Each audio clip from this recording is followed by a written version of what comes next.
It is a pleasure to welcome you all to our earnings conference call for the third quarter and 9 months ended for the financial year 2024. Let me first take you through the financial performance of the company for this third quarter, followed by the 9 months ended results for the financial year 2024, after which we will provide the operational highlights. During the quarter under review, the operating revenue stood at 302 crores and the EBITDA was at 79 crores or 26.33%. The profit after tax for the quarter stood at 42 crores with a PAT margin at 14%. Revenue for the Q3 was in line with Q2 and the EBITDA margins for Q3 remained robust at 26.33%. This is despite the temporary shutdown for modification and upgrades of our PM1 and the 10 megawatt turbine, and which was alongside a rise in wood material costs. The overall operational efficiencies in power plant operations was enhanced through effective utilization of rice husk waste, which is kuddi, as a cost-effective alternative fuel, reducing costs by about 50% compared to coal. For the 9 months ended under review, the company's operating revenue stood at 912 crores, which was a small decline of about 5% year-on-year. EBITDA is reported at 269 crores, which has grown about 1.6% year-on-year. EBITDA margin stood at around 29.53%, while the profit after tax is reported at around 150 crores, with PAT margins reported at 16.43%. The yearly decline in revenue can be attributed to various market challenges, such as decrease in price and demand pressures, alongside an increased competition from imports. On the ongoing CapEx front, during the third quarter, our PM1 underwent a comprehensive rebuild with new headbox, wire part, press part, pope reel, and the addition of dryers, which has resulted in an increase in paper production from 25 to 40 tons per day. Additionally, the upgradation of our TG4 from the 10 megawatt is now standing at 13.5 megawatts, and this was completed, which will lead in higher efficiency of steam production with lower costs. Both these projects were successfully commissioned in Jan 24. Work has also commenced to produce an additional 20 million saplings in the clonal production center, which will be operational by the financial year 2025. I'm very pleased to share that the board has approved a revised capex project cost of rupees 735 crores, an increase from the initial outlay of rupees 285 crores. This increased investment will be towards upgradation and modification of existing projects, mainly paper machines, with a focus on environmental sustainability, which will ultimately result in a 50% boost in our production capacity. Under this new capex plan, we have placed orders for the state-of-the-art shoe press for PM4 from Belmer, and their workshop is in Germany, and initiated the procurement of a DDS for our pulp mill, which will result in higher production and pulp yield with lower steam consumption. Thank you. With this, we can now open the floor to questions and answers session. Thank you very much. We will now begin the question and answer session. Anyone who wishes to ask a question may press star and 1 on their touchtone phone. If you wish to remove yourself from the question queue, you may press star and 2. Participants are requested to use handsets only while asking a question. Ladies and gentlemen, we will wait for a moment while the question queue assembles. Participants may press star and 1 to ask a question. The first question is from the line of Mr. Kunal Tokas from Fair Value Capital. Please go ahead. Hello, sir. Thank you for the opportunity. Am I audible? Yes, please. Yes.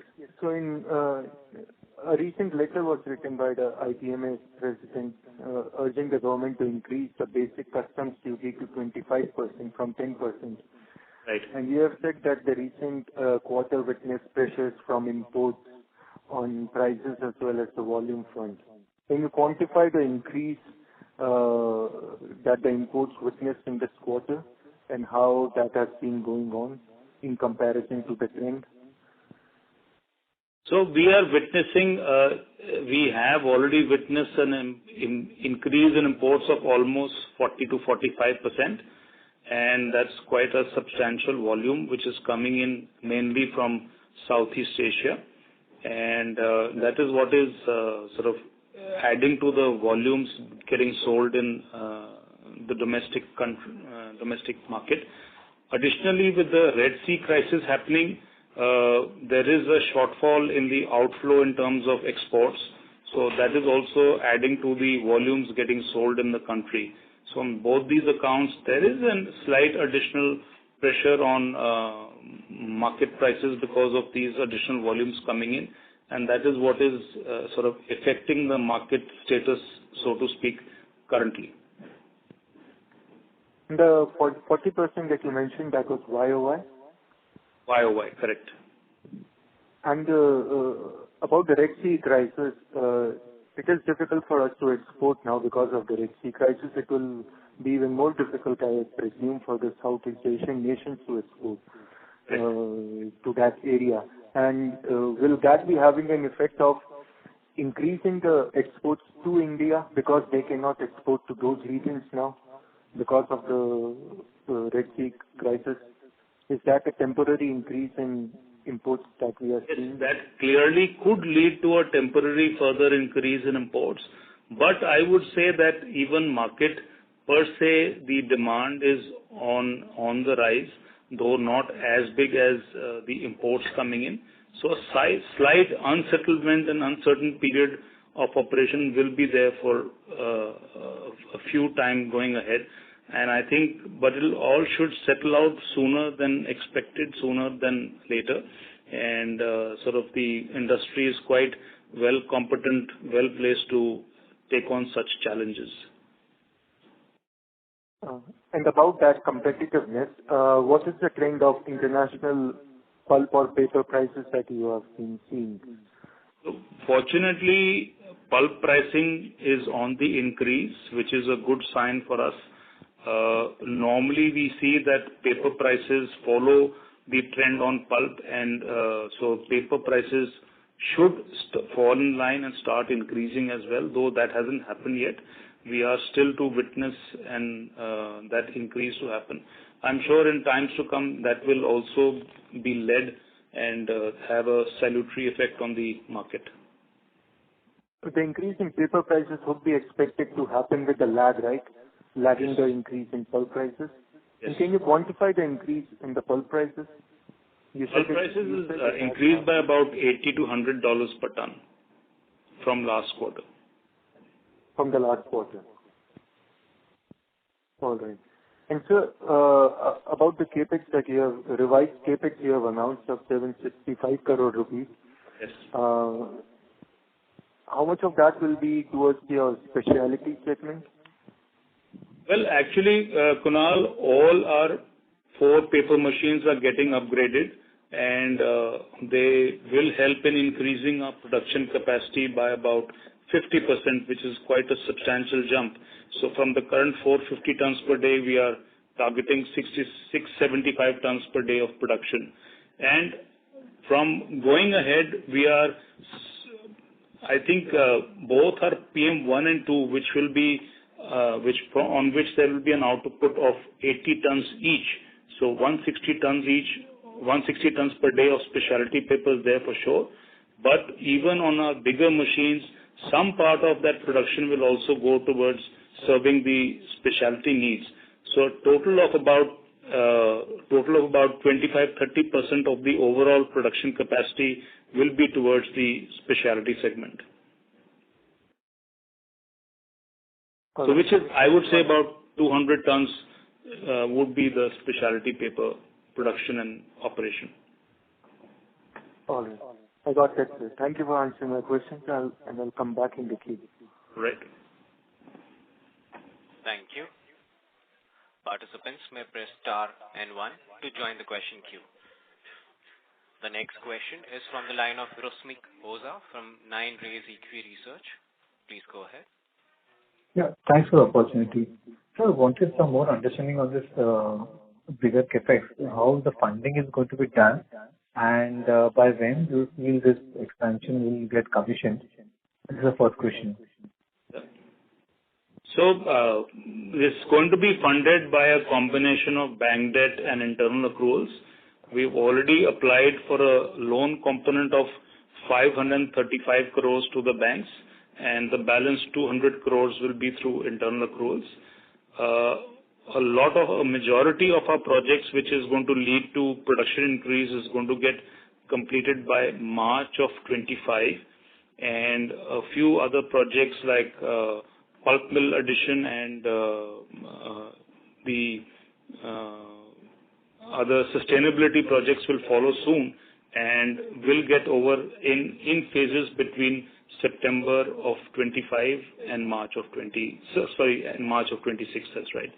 So, but I think a good part will be within the financial year 24-25, and we will see a fair bit of healthy increase in production levels going forward 25-26, and thereafter 26-27 will see the full result of this project. Okay.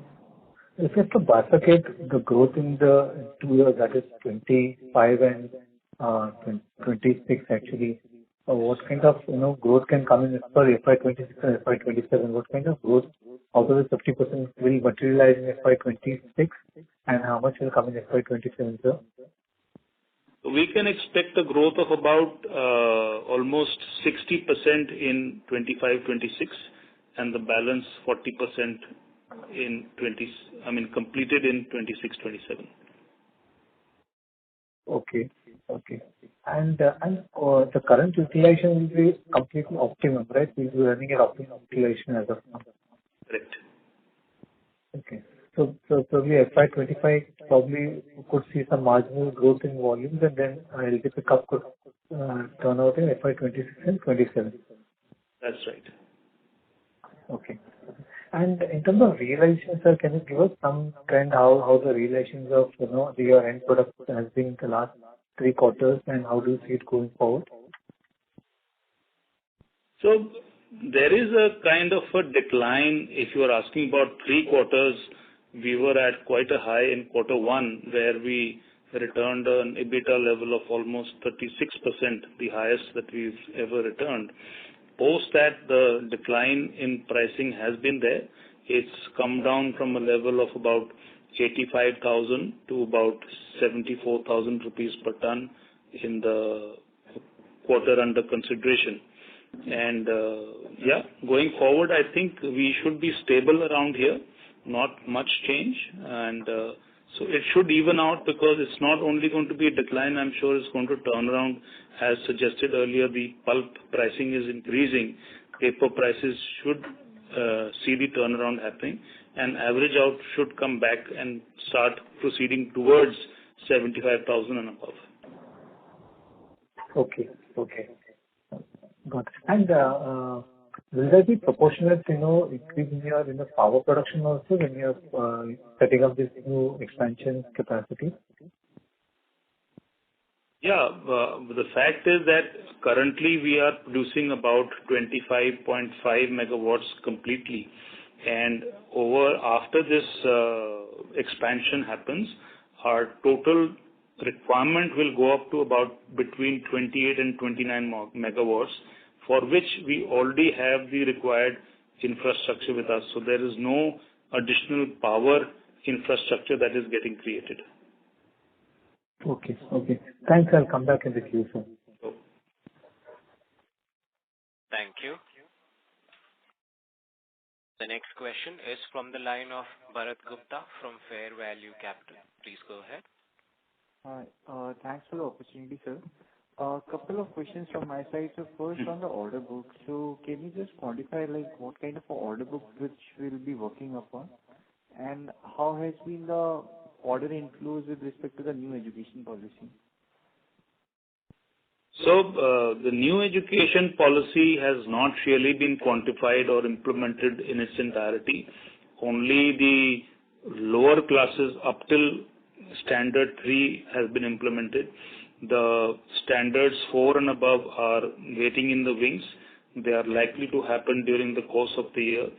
So there has been no uplift because of the NEP implementation.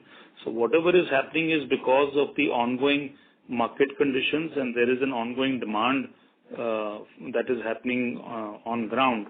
And we are continuing our trending of collecting all our orders in advance, keeping our machines running, and we are going to follow that practice for sure.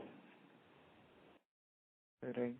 So anything like any instrumental, particularly with respect to the order books which we have currently in place with respect to the next fiscal year, anything which you can guide? So yes, there is clearly a opportunity with this plastic ban, single-use plastic ban that has come in. We have already looked at creating some new product profiles to fulfill that demand and serve that demand.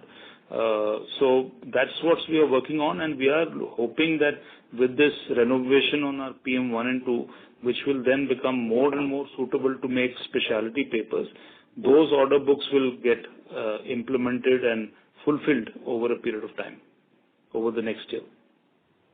Right. Sir, you mentioned about the reduction in the realizations as such, and that too we are facing a competition with respect to imports.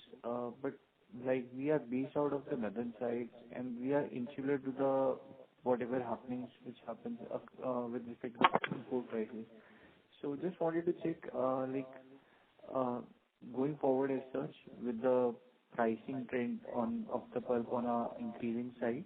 So do you think that the momentum will be with respect to like our momentum and the insularity which we have, so that will actually play across and we'll be able to pass on the price increase in the subsequent quarters? So surely we, as you have rightly pointed out, we have an insulation because of our location, and more so that we are located nearer the biggest market in the country, which is stationed and located in the north, which is Delhi and NCR. So we do have an advantage there, and which we are using to our advantage, and being able to get a realization which is better than most of the other players in the industry. And I think that advantage will continue, and we will be able to stave off the competition from imports for a longer period than others, and help in sustaining our pricing for longer periods in the times to come. The reason why I'm asking is primarily driven by two factors.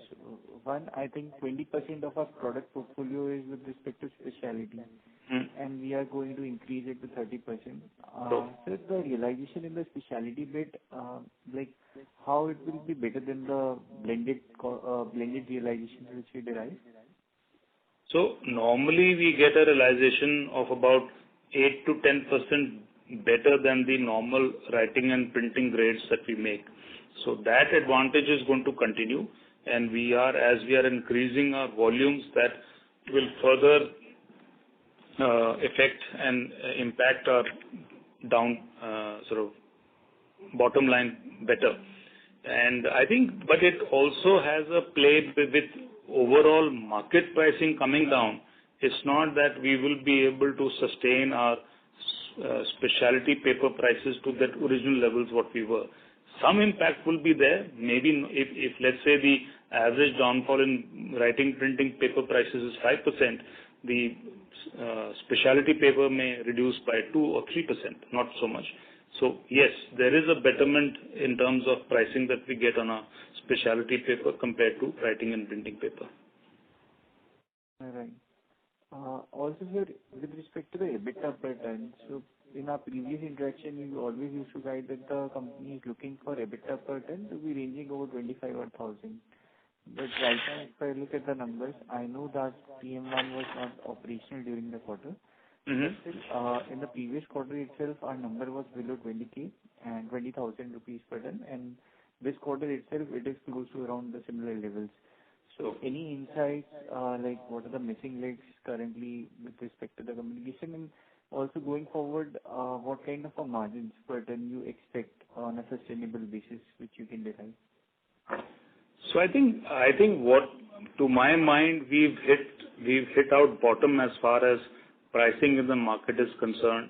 So this average level of about 19 to 20,000 rupees per metric ton of EBITDA that we are maintaining, we can only hope to get better this in future. With further decreasing costs, what has happened is that even though the market prices have come down, they have been supplanted with a reduction in cost of our other raw materials like wheat straw and fuel, and which has helped us maintain these margins going forward. There is going to be further efficiency that is going to be built in by way of these capexes that we bring in, and with the efficiencies and economy of scale that we get and build into our operation, which is going to better our cost of production, we will be able to offset any further decrease if and when it happens. So we are going to maintain these margins, EBITDA margins for sure, and going forward, as and how the market prices are going to turn around, get better, it's going to go straight to better our bottom lines. Right. And sir, I think operation leverage will also play in, because I think currently we are operating at near around 80-85% utilization levels.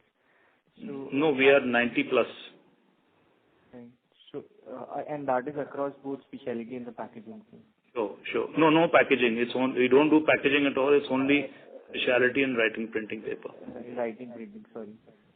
So that way, going forward with the incremental capacities which will be coming in, so I think the number can be whatever range you have guided in the past, so we can adhere to that. Yes, we are wanting to target similar production capacity levels, which is 90% plus. And that is also, the 90% capacity is not due to market constraints. It is because of operational constraints. There are mandatory downtimes of machine that we have to undertake because of the nature of the machines. We have to bring a downtime to get better efficiencies, change the machine clothing, review and renew our various machine parts. So that's the reason why machines are put into a downtime, and that's why that is what leads to this 90% capacity utilization. Otherwise, if you see machine running, we are operating at 100% of operational hours. Just a guidance here with respect to the specialty margin. So, how it will be better in comparison to the one which we enjoy in the copier or in the printing side? So our specialty paper margins would be higher by about 4,000 to 5,000 rupees per ton. All right. And the incremental capacities, majorly it is towards the specialty paper. Yes. So not majorly. From the current level of about 20% that we are doing, we'll go up to 30% of the increased capacity. So we will be doing about 200 tons out of the 675 tons that we will be producing in future. And in the specialty bit, sir, the competition is mainly from the imports, not with respect to any domestic guy. No one is manufacturing that kind of products which we are manufacturing. No, there are a few people in the industry who are into the specialty segment like ITC, Padamji, JK Paper. But yes, imports, the competition from imports are limited because the consumer requirement is very, very specific, and it's not easy for it to be fulfilled by imports of paper. Imports of paper is happening normally in larger quantities on bigger scales, and specialty requirements are very, very focused in a timely manner, which imports are not able to fulfill. So primary competition is local only, and it is against these, along with these bigger mills, which is much more organized. Right, sir. Last question from my side. Sir, with respect to the RM increase, so just wanted to check, has it been broad-based across timber chemicals or the kind of levels which you are seeing currently? So do you want that particular levels will sustain or there can be a downward going forward as well? You're talking about pricing of raw materials? Yeah, sir. Particularly with respect to timber or with respect to chemicals. So, if we see the pricing in wood has increased a bit, that is because of a seasonality that is there in wood. Currently, it's in shorter supply compared to other periods, but wood availability is likely to increase in the coming quarters. So it's going to have again an offset and average out to the yearly requirement and yearly average that we normally operate in. Wheat stock currently is on a lower trend. We have been able to reduce our prices by almost 15% compared to the last quarter, and that trend is continuing. So we are witnessing a reduction in price of our other main raw material, which is wheat straw.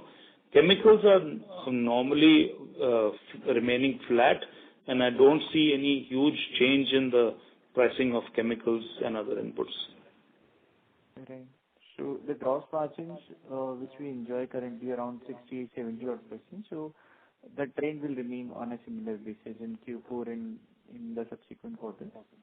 Well, on the cost front, we are quite competitive, but with a reduction or a change in market prices, it could affect our EBITDA levels and margins going forward.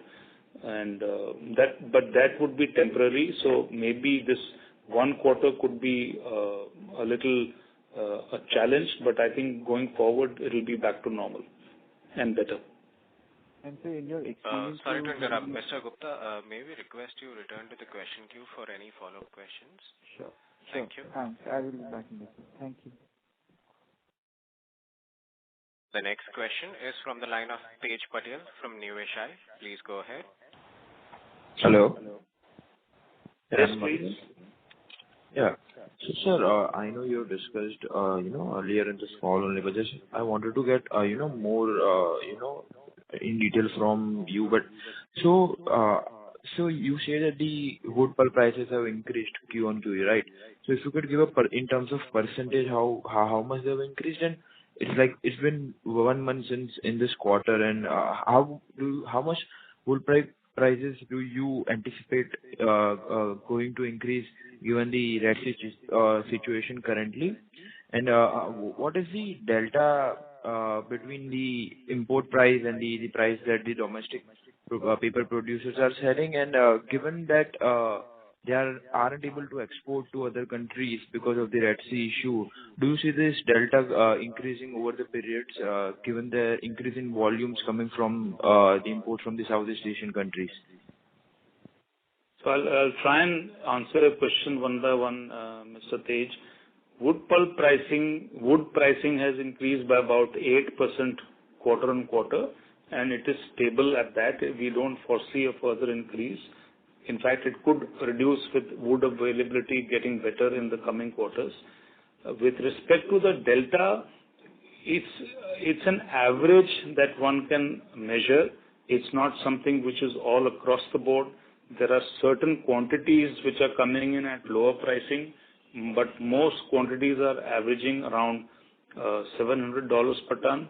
And what we were exporting earlier was about $780 to $800 per ton, and this $700 per ton translates to about 65,000 rupees per ton locally, but domestic market is averaging about 71 to 74,000 rupees per ton, which we are being able to manage quite successfully because imports cannot partake of and fulfill the entire requirement of the country.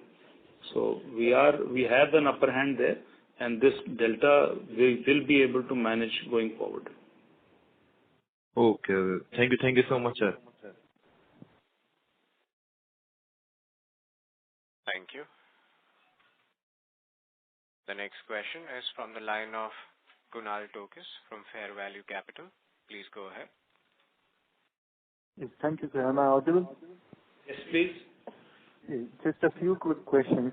You said that the effect of an increase or decrease in international pulp prices applies with a lag on paper prices.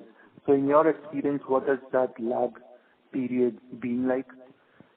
Is it a few weeks, a few months, or a few days? Normally it's between 30 to 45 days, but with the uncertainties that are happening across the world, with whatever is happening in the economic front, US Fed rates, the way they are going, wars going on, one doesn't really know for sure what is the kind of lag that is we are going to experience. But yes, on an average, it's about 30 to 45 days. Okay. And are you expending any R&D efforts on developing new specialty products? Yes, of course.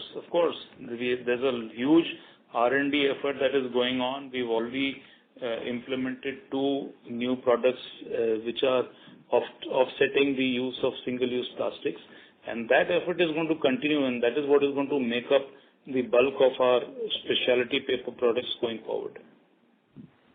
All right.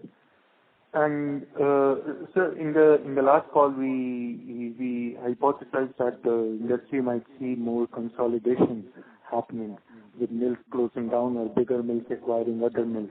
Have you seen that trend continue in the latest quarter? At the moment, one has not heard of anything per se.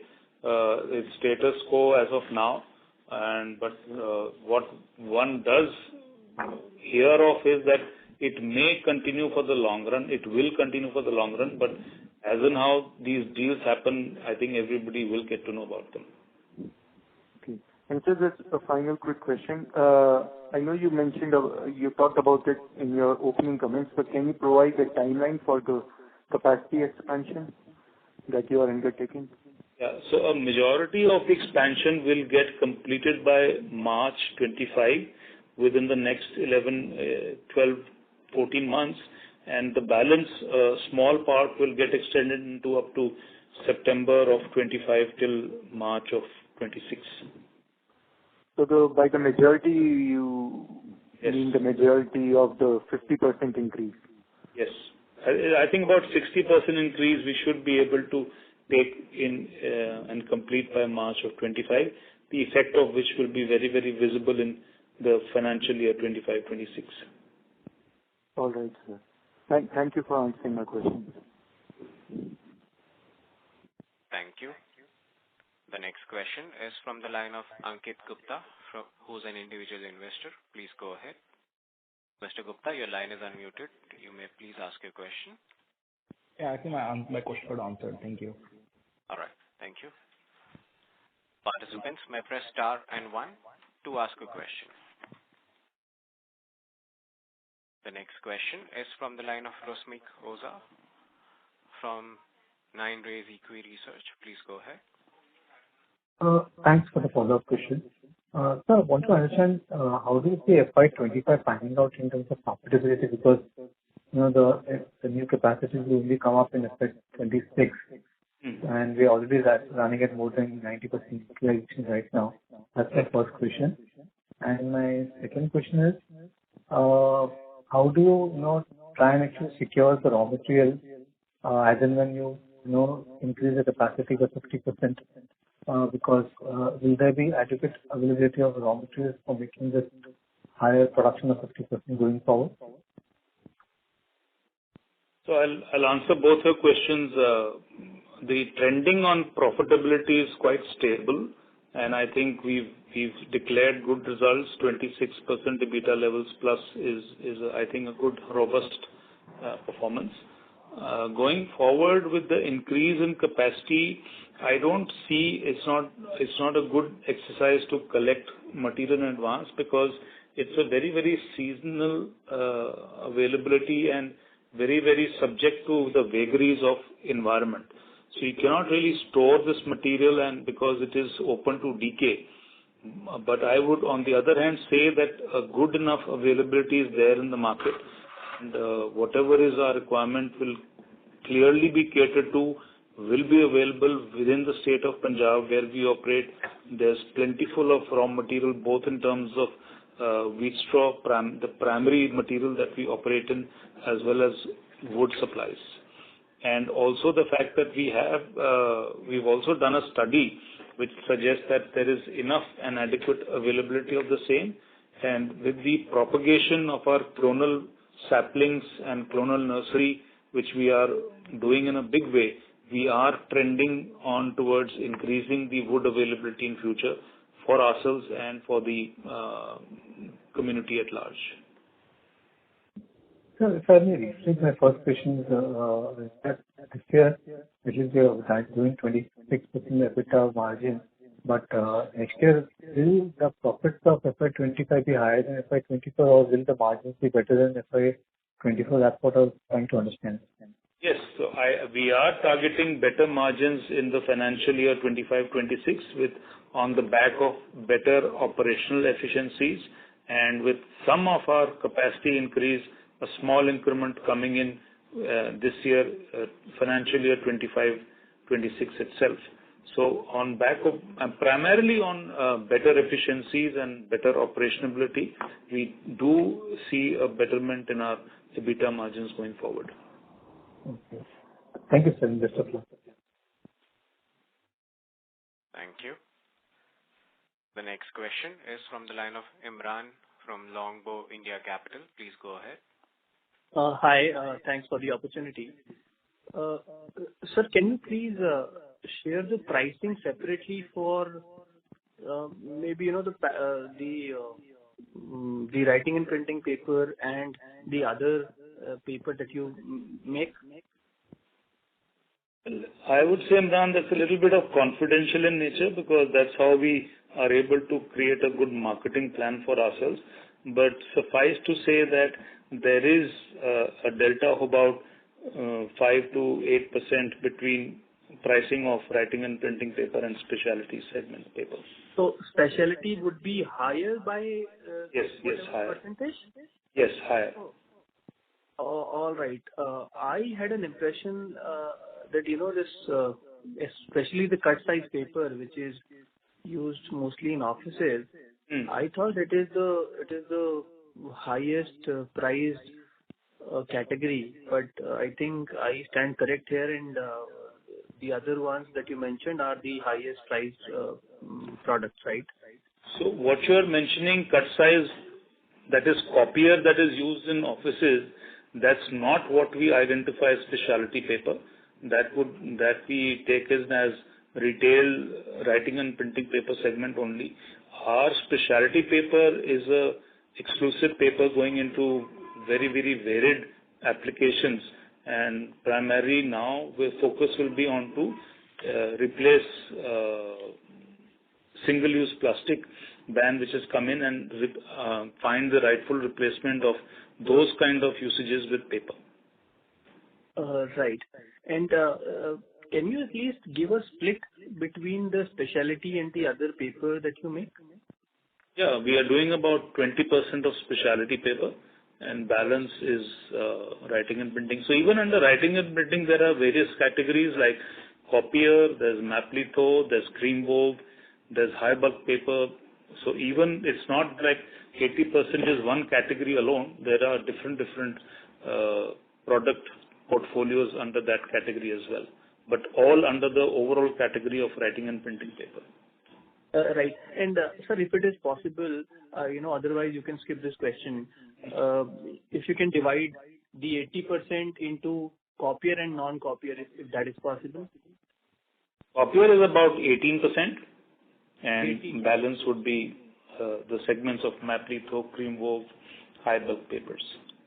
All right. Thank you so much. I'll fall back in the queue. Thank you. Participants may press star and 1 to ask a question.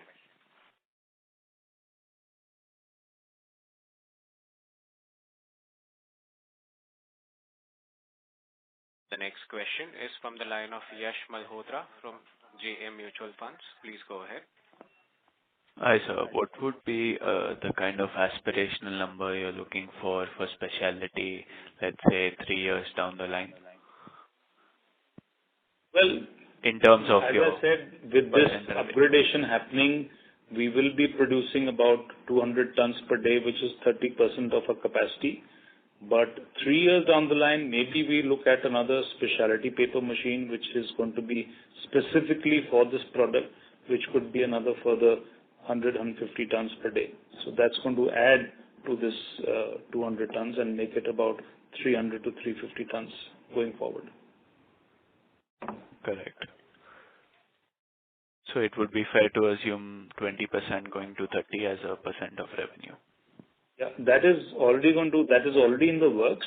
But as you said, it's going to, if you're asking a 3-year visionary statement, I say the 200 tons could be further increased to about 300, 350 tons with the new machine, new specialty paper machine. Correct. And these also operate at 90+% capacity. Absolutely. Correct. All right. Thank you. Thank you. Participants may press star and 1 to ask a question.